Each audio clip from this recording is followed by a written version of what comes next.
This podcast contains potentially adult language, adult themes, definitely drinking, and possibly sexual context. Listener discretion is advised.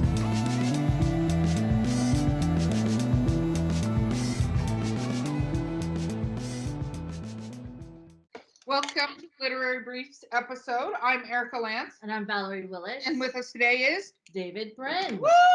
Okay, we're going to make this rapid fire questions. So the first, what we're drinking. We are drinking apple cider with honey jack. Wow, I can't even remember what I'm drinking. And it was delicious. And David, what are you drinking?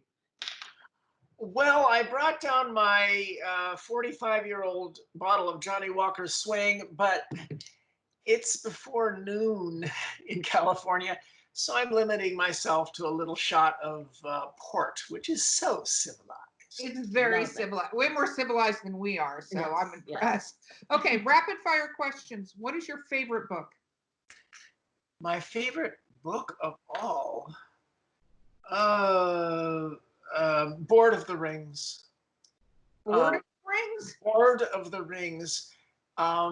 It's simply any page is as good or better than Monty Python, and I love to laugh. Board of the Rings. Now, you have to be of my generation to get about a third of the jokes because they're based upon commercials of the 60s and 70s. Like, for instance, the Coca-Cola had an ad jingle, things go better with Coca-Cola. Well, when Frito, son of Dildo, is coughing because Good Gulf Gray Teeth is describing the magic decoder ring and how it causes bad breath and all sorts of things. A pall fills the room, and Frito kicks the smoke grenade out the door and said, "Do you have to?" And Good Gulf says, "Rings go better with Hocus Pocus." Oh, I love it. I love it, though. No, she's going to hunt down the book. I am going to hunt down this book. I don't care. I have 70s commercials. I'm going to figure it out. I love Monty Python. Okay, next rapid fire question. What is your least favorite book?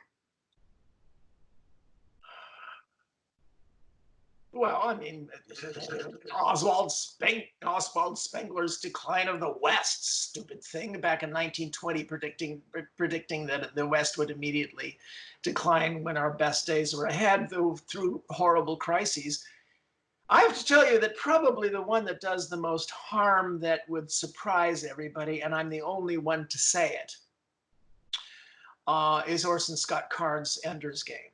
Whoa! What? Hold on, you're breaking my childhood. Whoa, okay. Well, that's the point. It's in every junior high school in America, and it is spectacularly well done, very deeply moving, brilliantly written propaganda for evil. Never, ever does he extol citizenship, the notion that we can build institutions.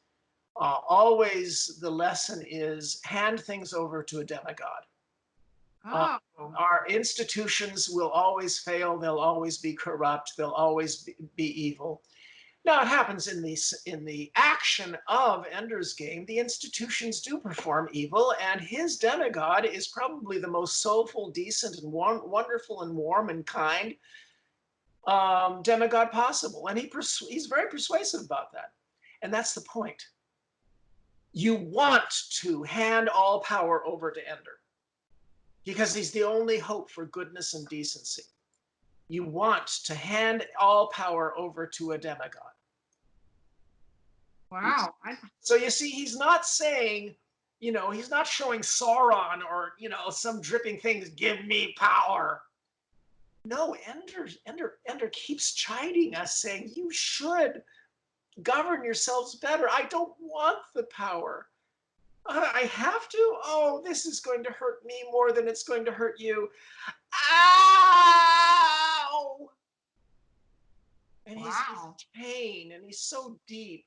Oh, I think it's brilliant. I think it's brilliant stuff. It's just that the moral lesson that's being taught is a moral lesson that I consider to be evil. It's the exact opposite of the Postman, where the lesson is we as people need to argue and compete and cooperate and rebuild our institutions and try to become better together. Because when you think about it, all of us die. No matter how we've perfected ourselves, all that work is wasted unless it's passed on. It's the cumulative wisdom of our society that we're improving on in the streets right now with Black Lives Matter and all of that. Totally. And it's funny because I read both of those books back to back.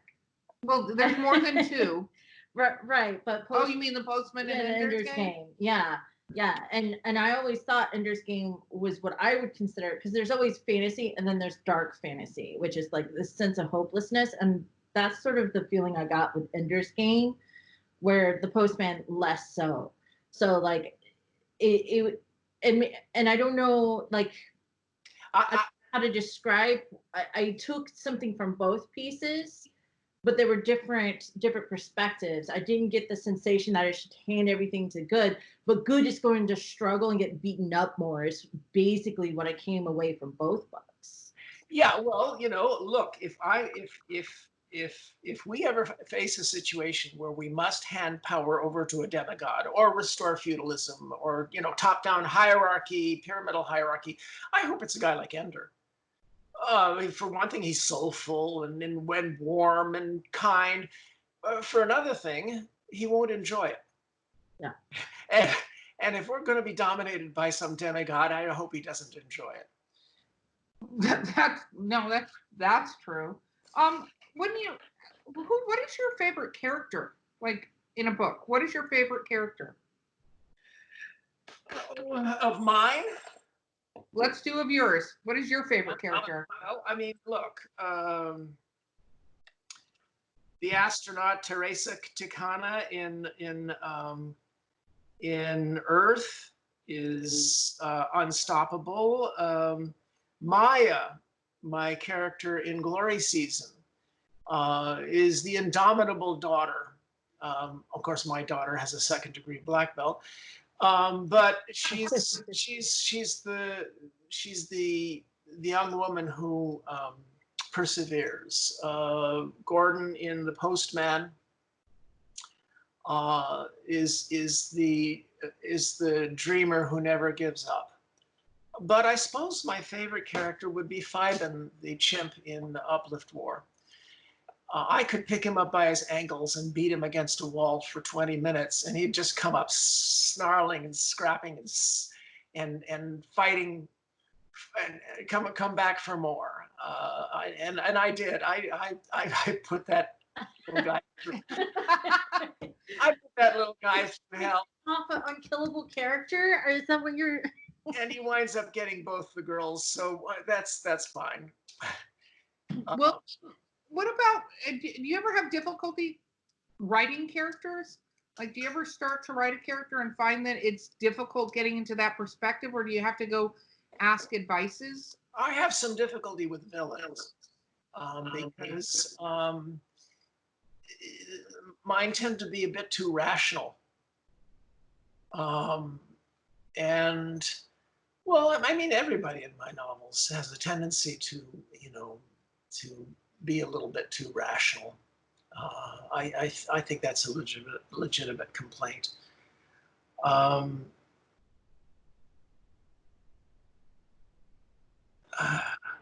There's so many wonderful characters from fiction.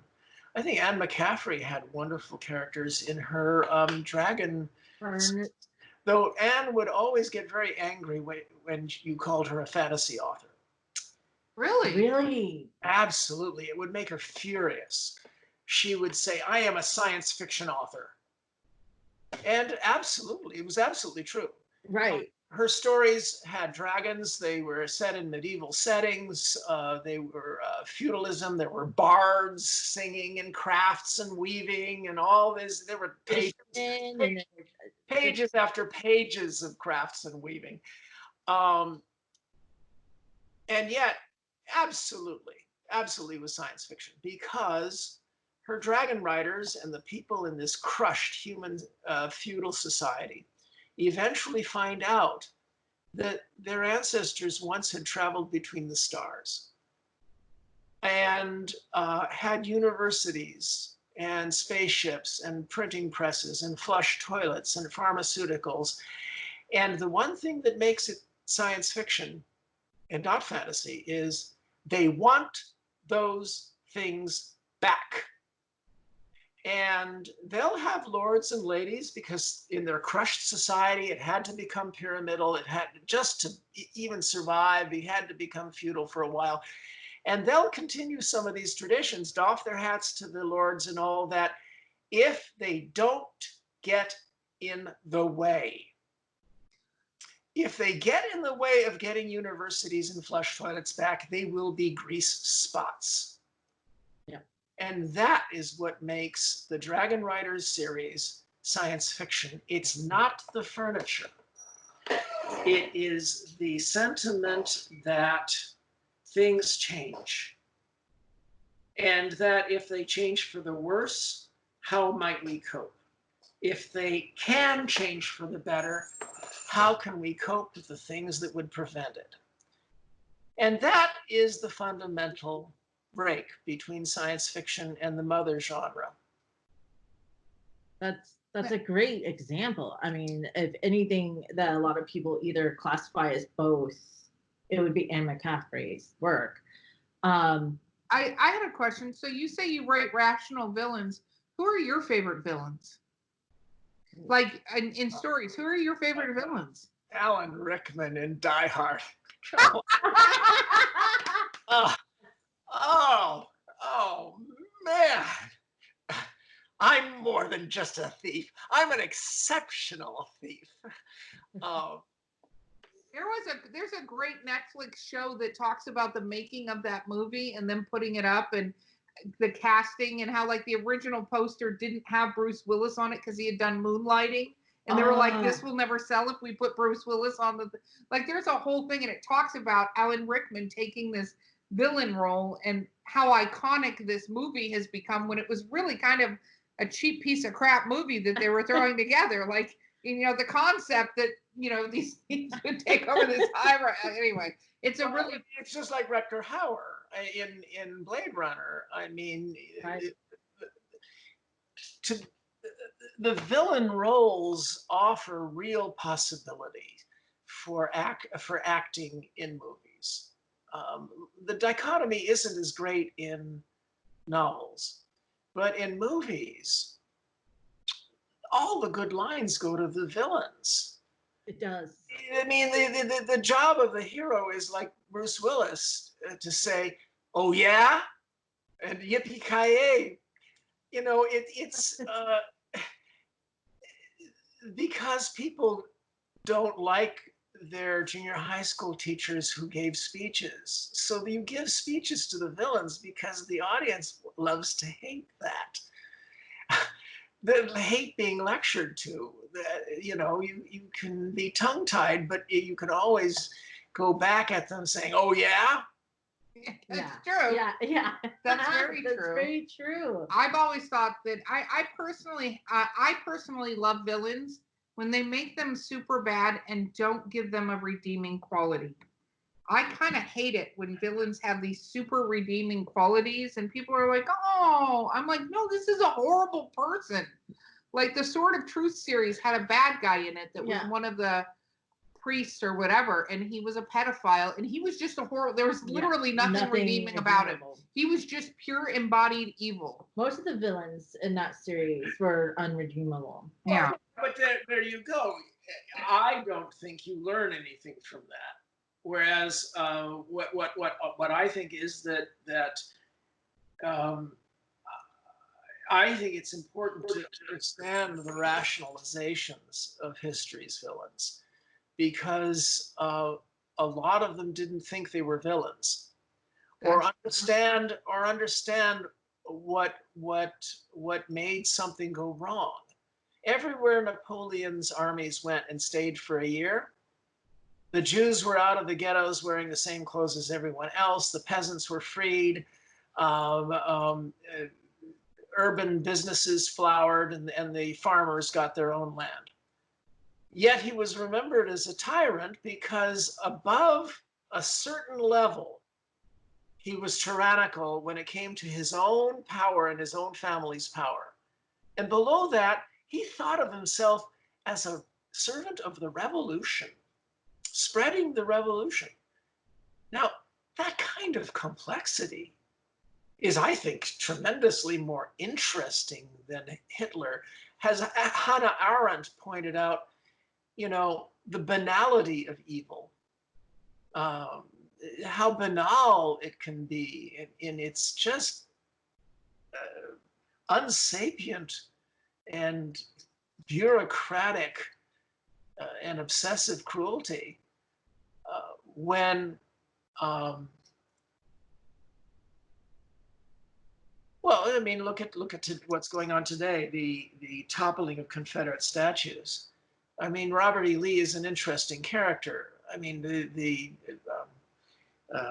Stonewall Jackson, I mean, an okay tactician and an absolutely horrible monster.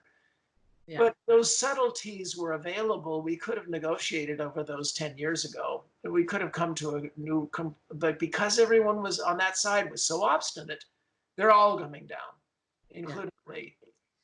No, that's true. I think it's interesting. I think in society now, I say this only having, I mean, obviously we're doing age things here. Having grown up in the 80s and stuff, you just shut up.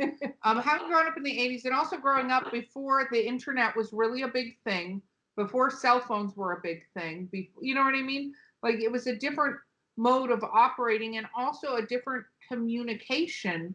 For than information access alone. But it's not as accessible as true information is not as accessible as you think. We've talked about this because like I in my real world job, I run HR and I'm a human resource executive of a company with over 1,000 employees, and trying to get like true information during this COVID thing of what is actually real and not real and what safety precautions should be taken and not taken, because you can almost get anybody to agree with you on anything right now. Like if you have a view, you can find people that will agree with your view. Well, this has happened every time there's a new medium. When the printing press was invented, the product of the printing press we're aware of is the Gutenberg Bibles, but in fact, vastly the biggest product was horrible, scurrilous, slanderous religious tracts, pamphlets circulated by the tens of thousands that exacerbated the European religious wars. Optimists always think new media are going to make us better, and they're always right in the long run. Because the printing press did make people more literate and more knowledgeable about their worlds. But in the short term, the pessimists are always right. And we almost died from this in the 1930s, when radios and loudspeakers amplified the human voice to godlike proportions. It's only in the English-speaking world that citizens chose among the gifted orators, godlike orators, chose some who were on our side. Churchill, Roosevelt. Around the world, you know, puppeteers manipulated populations with these new tools, which eventually we got used to and helped to amplify us. The internet is doing this now, and I have papers about ways that we could try to get the good without the bad, or lessen the effects of the bad. I gave a talk at Facebook in early 2017 when they were all agitated over how they had been misused in the 2016 election, and they used absolutely none of my suggestions. It's very frustrating, but we don't have the same time they had back in Gutenberg's time. We don't have time to adjust. We have to adjust rapidly and in real time. And speaking of real time. Yeah, speaking of real time. Okay, so the last question I have, and then we will wrap up. what is your advice to young authors? I know we're going to do links, but if you had to give one little bit of advice to fledgling authors, what would that be? Well, as I've said elsewhere, seek criticism, learn to think of criticism as food, because it's the only way you would get better at any art or craft. Learning to play the violin, writing is no different than that. You have to try and fail and find out what your mistakes were.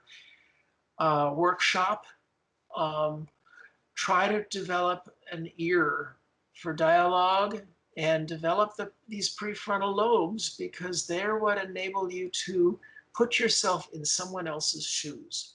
Try to imagine what it would be like to be the other sex, or an altered gender, or live in Philip Jose's farmer world, where you could Philip Jose farmer's world, where changing your sex is an outpatient procedure.